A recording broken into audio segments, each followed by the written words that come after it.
ABC Listen. Podcasts, radio, news, music and more. Really, I don't know if it's the right choice or not, but it was the choice I made. So today I made the choice to tell the world what I did. So maybe there's a chance that she will see what she really means to me. An Olympic cheating scandal, but not the one you might expect. A Norwegian bronze medalist using his platform to try and win back a girl. Isn't that what the Winter Olympics is really about? For some members of Team USA, as well as some athletes representing other nations, these games have been about voicing their feelings on the state of the US. Americans speaking out against America, it just feels kind of un-American. Plus, Australia's flag bearers hit the course for the first time. Could they bring in the nation's first medals of the Games? I'm Poppy Penny and this is ABC Sport Daily. Simon Smale is in Milano-Cortina for the ABC. And Simon, before we get to the Aussie action, I need to ask you about the Norwegian biathlete who basically blew up his life after winning a bronze medal? Well, in his defence, Poppy, and I'm only going to say his defence once, he did blow up his life the week before he won a bronze medal. So this is the story of Sturla Holm Legrind. He finished in third in the biathlon today, but as soon as he crossed the line, he burst into tears, hugely emotional. Of course you're emotional. You just won a bronze medal. But that wasn't the reason he was emotional. No. He said live on Norwegian TV that he had cheated on the love of his life 3 months ago, and then he told her about it earlier this week. He said he had the gold medal in life and that sport now just comes second to him. It was just absolutely remarkable. Later on, he actually said he was worried that he'd ruined Johan's day, Johan being his teammate, Johan Olaf Borten, who won the gold medal. So nobody in Norway is talking about this guy who's just won a gold medal. They're talking about Legrind's love life or lack thereof at the moment. Again, Johan, I don't want to steal the show today.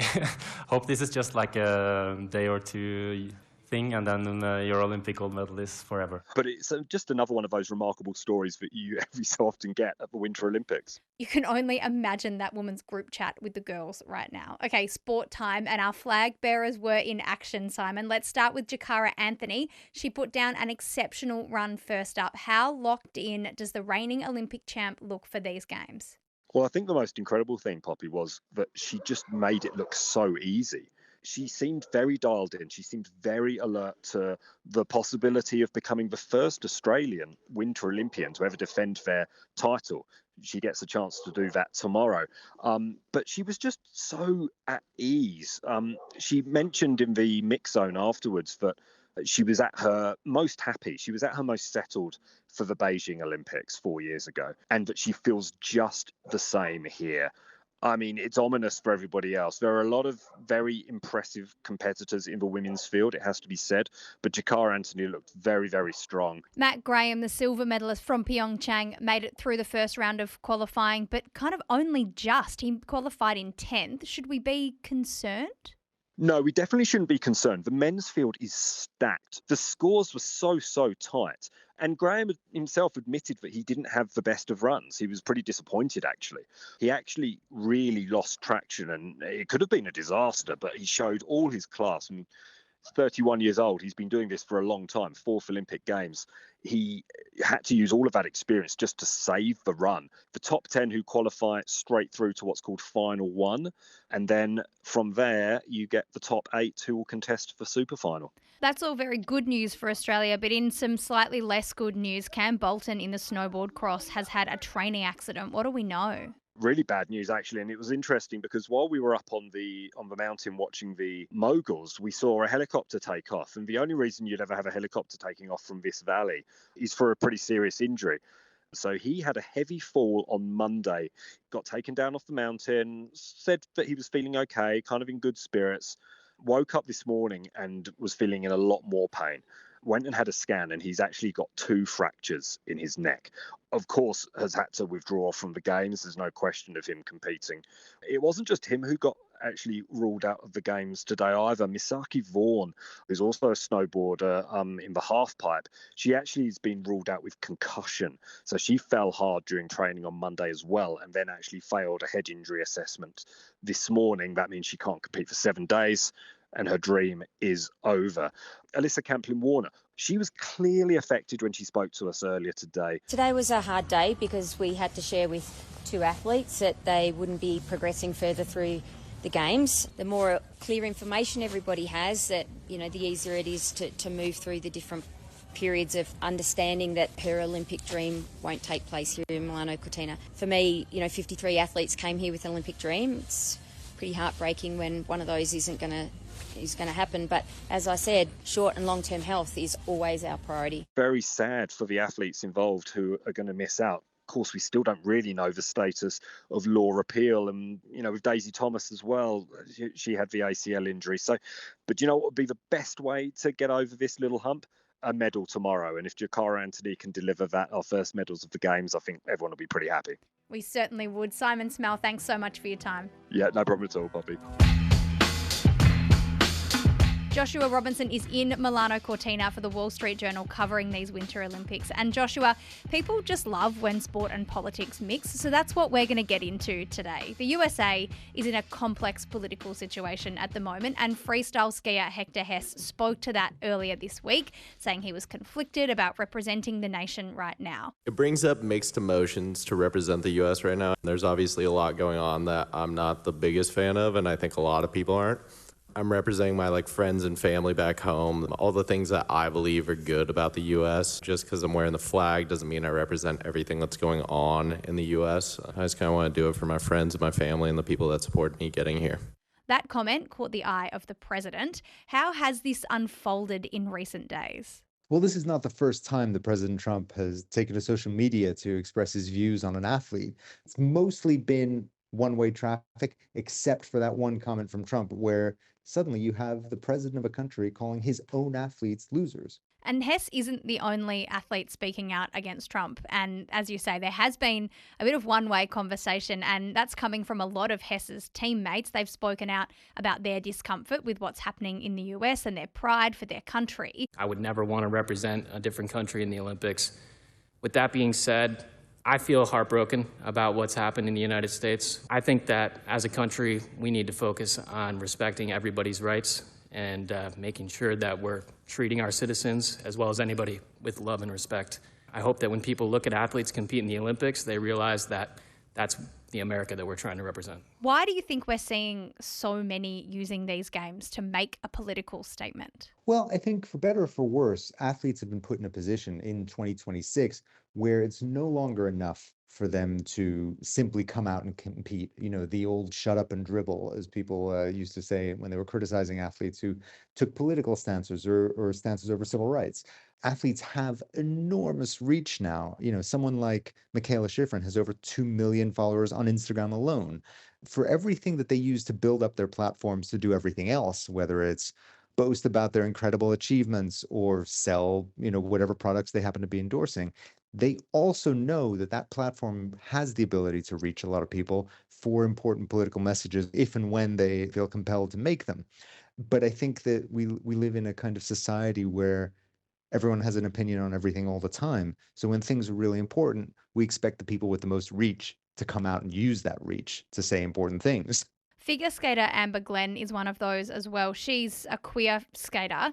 She feels as though there's a sentiment that athletes should be athletes, as you say, the shut up and dribble kind of thing. It isn't the first time that we've had to come together as a community and try and fight for our human rights. I know that a lot of people say, you're just an athlete, stick to your job, shut up about politics, but politics affect us all.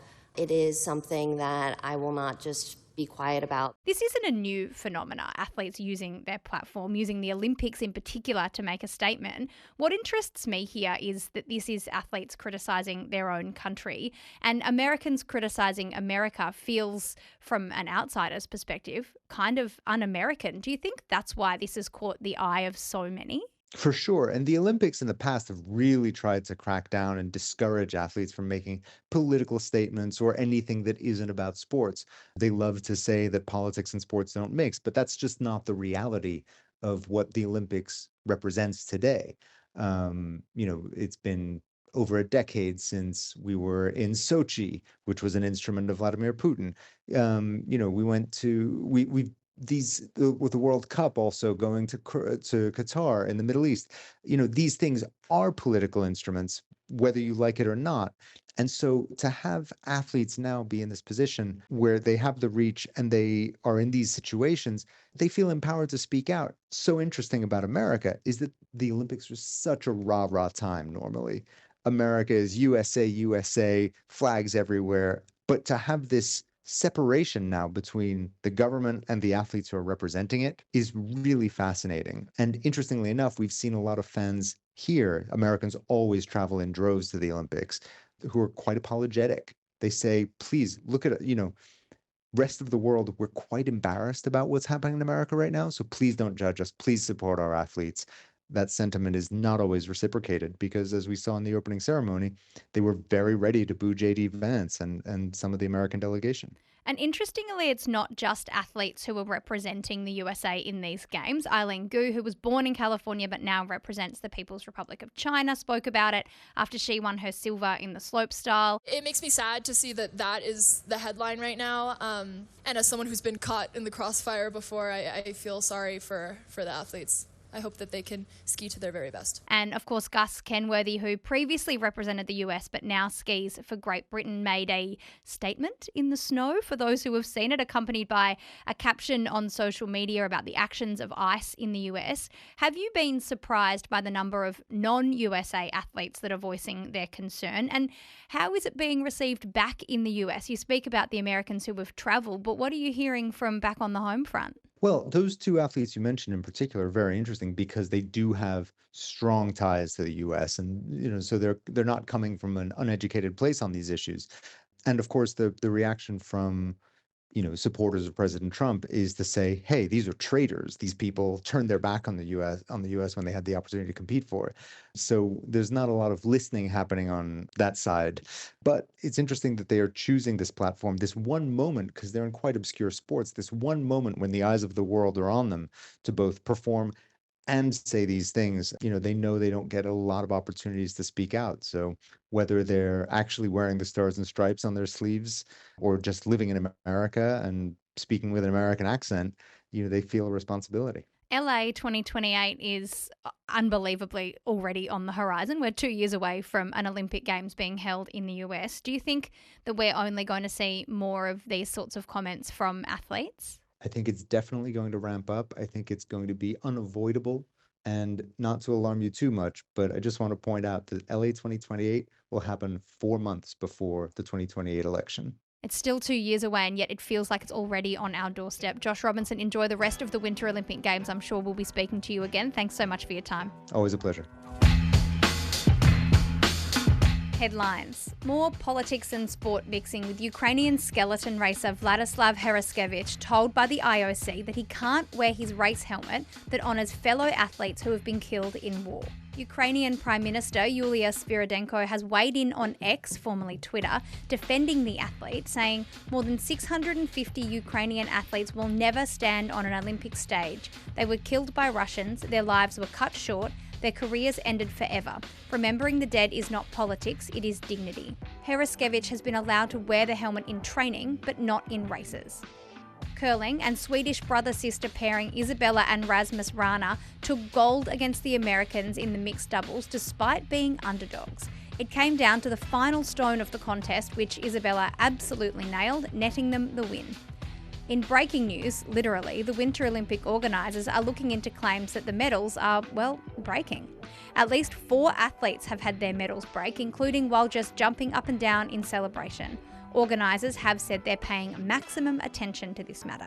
An Australian speed skater Brendan Corey has finished 4th in his 1,000 metre heat, which means he misses the quarterfinals. I'm Poppy Penny and this is ABC Sport Daily, produced by Ed Gooden. Discover more great ABC podcasts, live radio and exclusives on the ABC Listen app.